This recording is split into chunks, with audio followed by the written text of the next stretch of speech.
श्वेता श्वेतारा उपनिषद chapter number 4 verse number 20 में बताया गया है कि कोई भी आंख उसको नहीं देख सकती।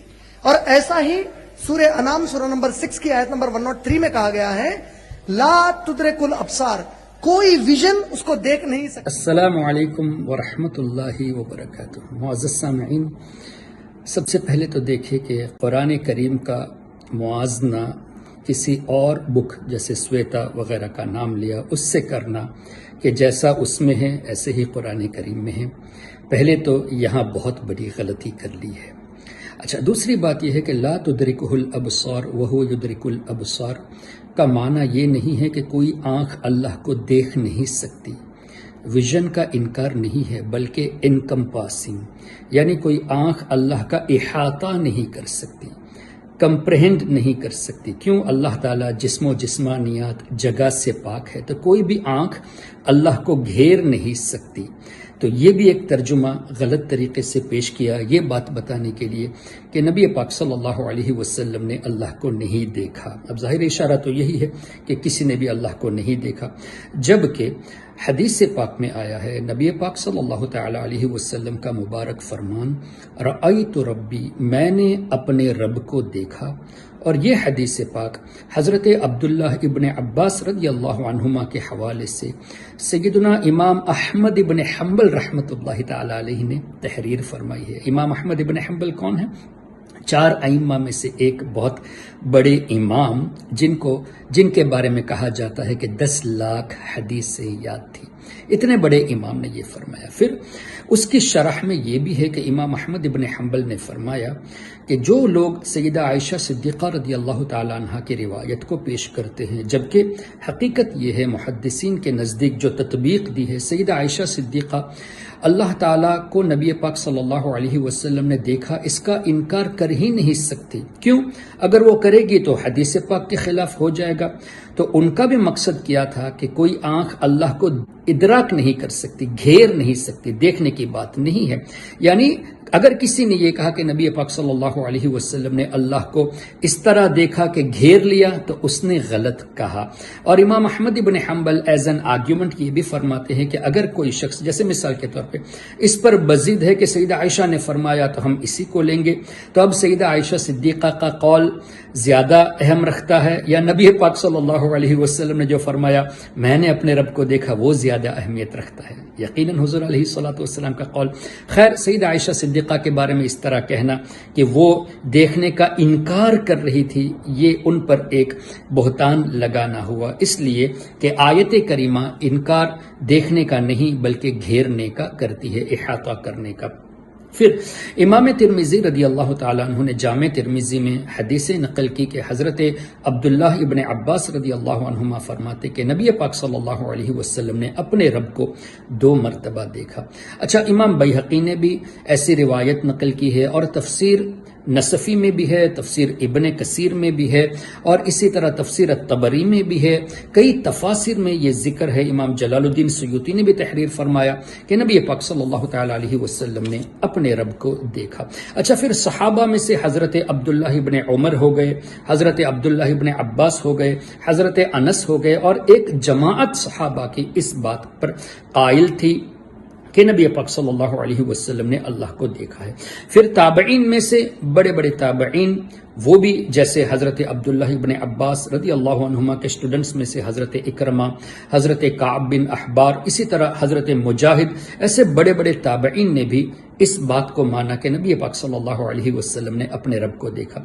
फिर सैयदुना इमाम नववी रहमतुल्लाहि अलैहि, जिन्होंने मुस्लिम शरीफ की शरह लिखी है, उन्होंने तो ये पूरी एक बहस को पेश करके यहां तक फरमा दिया कि अल हासिल, खुलासा ये है कि अक्सर उलमा का ये कहना है, बहुत बड़ी जमात उलमा का ये कहती है कि नबी पाक सल्लल्लाहु अलैहि वसल्लम ने अपने रब को अपने सर की आंखों से देखा है। तो हमें ताबईन, इन बुजुर्गान दीन और सहाबा किराम और खुद हुजूर अलैहिस्सलातु वस्सलाम के कौल को अपनाना है, या जो आजकल कुरान करीम का गलत तरीके से तर्जुमा पेश करके लोगों को खुश करने के लिए जो पेश करते हैं उनको फॉलो करना है। Decision is yours. मैं जानता हूं बाज इग्नोरेंट मुस्लिम्स को जानता हूं, बाज इग्नोरेंट मुस्लिम्स हैं, ये लोग इसी शेर को कैसा कहते हैं, खवाली में भी है, पाकिस्तान के खवाल के, باقسم وہ خدا نہیں، پروفٹ محمد صلی اللہ علیہ وسلم کے بارے میں بول رہا ہے، باقسم وہ خدا نہیں، خدا کی قسم خدا سے جدا نہیں، but by God he is not separate from God. تو میں ایک ایسے ہی آدمی سے بات کر رہا تھا، I am not talking about you, please don't feel offended. میں اس کو سمجھانے بولا کہ تو اپنی ماں کو جا کر بولے گا کہ اماں یہ بازو والے جو نیبر ہے نا، انہوں قسم ہے، انہوں ابا نہیں ہے، مگر خدا کی قسم ابا سے الگ بھی نہیں ہے. بولے یہاں آپ نے دیکھا کہ اللہ تبارک و تعالی سے نبی پاک صلی اللہ علیہ وسلم جدا نہیں ہے، نہ خدا ہے نہ خدا سے جدا ہے. اس کی مثال کتنے غلط طریقے سے ایک ماں اور بازو والے گھر کے پڑوسی کے تعلق سے کہ وہ باپ نہیں ہے لیکن باپ سے جدا نہیں ہے، یعنی ایک زنا کی طرف ایک تصور دینا، ایسی مثال پیش کر کے کہاں پہ فٹ کرنا چاہا؟ اللہ اور اس کے رسول صلی اللہ علیہ وسلم کے تعلق سے. یہ ان کی جہالت ہے اور لوگ ہنستے ہیں اس معاملے کو دیکھ کر، جبکہ شرم آنی چاہیے، افسوس کرنا چاہیے، فوراً روک دینا چاہیے کہ رب کے بارے میں، رب کے حبیب کے بارے میں اس طرح کی مثال پیش کرنا یہ کہاں کا انصاف ہے؟ اور ان کو لوگ اسکالر بنا کے ان کی باتیں سنتے ہیں. کتنی غلط بات ہے. اچھا اب دیکھیے، خدا سے جدا نہیں نبی پاک صلی اللہ علیہ وسلم کا مطلب یہ تھوڑی کہ خدا کے پارٹ ہے معاذ اللہ رب العالمین، بلکہ قرآن کریم سے یہ باتیں پتہ چلتی ہے. سب سے پہلے تو ہم کلمہ شریف دیکھتے ہیں، لا الہ الا اللہ محمد الرسول اللہ صلی اللہ علیہ وسلم. جنت کے دروازوں پر بھی یہ کلمہ لکھا ہے، یعنی اللہ نے اپنے نام کے ساتھ اپنے حبیب کا نام رکھا ہے، جدا نہیں فرمایا کلمہ شریف میں. پھر اطیعوا اللہ و اطیعوا الرسول، اللہ کی اطاعت کرو، رسول کی اطاعت کرو.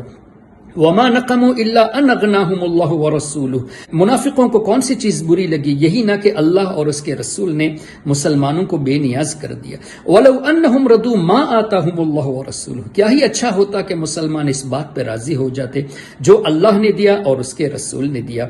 تو یہاں اللہ تبارک و تعالی نے اس طرح اپنی ذات کے ساتھ اپنے حبیب پاک صلی اللہ علیہ وسلم کا تذکرہ فرمایا کہ ان کی اطاعت یہ دراصل اللہ تعالی کی اطاعت ہے. استجیبوا للہ وللرسول اذا دعاکم. جب رسول بلائے تو اللہ کو اور اس کے رسول کو جواب دو، بلانے والے رسول ہے. تو اللہ نے اپنے حبیب صلی اللہ علیہ وسلم کا اس طرح اپنے حبیب پاک صلی اللہ علیہ وسلم سے محبت کا اظہار فرمایا کہ اللہ نے خود اپنے نام سے حبیب پاک کے نام کو جدا نہیں فرمایا. اور یہ قرآن کریم کی آیت کریمہ ورفعنا لک ذکرک کی تفسیر میں بھی آپ کو یہ روایت مل جائے گی کہ اللہ تبارک و تعالی نے ارشاد فرمایا، جس کا مفہوم یہ کہ اے میرے حبیب صلی اللہ علیہ وسلم، ہم نے آپ کے ذکر کو اس طرح بلند فرمایا کہ جب جب میرا ذکر ہوگا آپ کا بھی ذکر ہوگا. اب اس بات کو سمجھے بغیر یہ کہنا کہ اگنورنٹ مسلم کا یہ کہنا ہے کہ حضور علیہ الصلوۃ والسلام خدا سے جدا نہیں، اور مثال معاذ اللہ رب العالمین ماں کی اور پڑوسی کی دینا، تو اگنورنٹ آپ ہو کہ اس طرح کی باتیں کرتے ہو، بلکہ آپ کو توبہ کرنی چاہیے کہ اس طرح کی مثال رب اور رب کے حبیب کے بارے میں پیش کرنا. اور اگر یہ اگنورنس ہے تو کیا آپ اللہ کو معاذ اللہ اگنورنٹ کہتے ہو کہ اللہ نے خود اپنے نام کے ساتھ اپنے حبیب پاک صلی اللہ علیہ وسلم کا نام رکھا، رب نے جدا نہیں فرمایا، کلمہ شریف میں بھی ملا ہوا ہے. آپ کون ہوتے ہو؟ اب اس کے لیے پڑوسی کی اور ماں کی مثال دینا یہ کتنی بڑی جہالت ہے. ہو سکتا ہے ایک آدمی اپنے آپ کو بہت اچھا پریزنٹ کر رہا ہو لیکن ہو بدماش. جیسے اس ملک میں بعض لوگ اپنے آپ کو انڈیا کی آرمی میں جوائن کر کے اس دیش سے غداری کرتے ہیں، تو اسی طرح کوئی اسلام کا لباس پہن کر اسلام کا دشمن ہو سکتا ہے.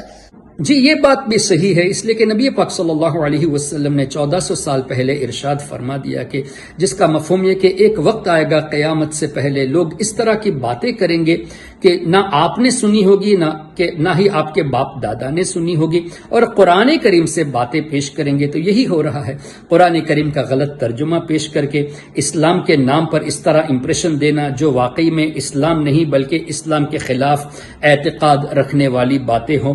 اور یہ جو مفہوم آپ نے پہلے بتایا کہ اللہ تبارک و تعالی کا دیدار یہ ممکن نہیں ہے، یہ تو خارجی اور معتزلہ کا قول تھا کہ انہوں نے دیکھنا اور احاطہ کرنے کا فرق نہیں سمجھا. تو ہو سکتا ہے آپ اپنے آپ کو خارجی اور معتزلی کہنا چاہتے ہو، ان میں سے اپنے کو شمار کرنا چاہتے ہو، تو اسلام کے نام پر آپ لوگوں نے اس طرح کا امپریشن دے کر یہ دکھا دیا کہ جھوٹے لوگ اسلام کے نام پر آپ ہی ہو.